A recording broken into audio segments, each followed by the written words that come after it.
ऐका मंडळी कथा सांगतो मुंबईच्या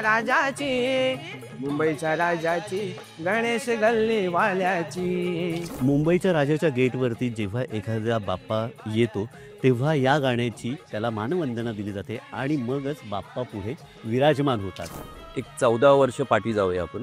आम्ही लालबागच्या राजाची गाणी खूप ऐकायचो. आम्हाला वाटायचं लालबागच्या राजाचंच का, मुंबईच्या राजाचं का नाही. ती वज्रमूठ आहे, ती ज्या वेळेला एकवटते ना, आम्हाला कायच अशक्य नसतं, सगळं पॉसिबल असते. कारण का आमच्या पाठी आमचा ना मुंबईचा राजा उभा असतो.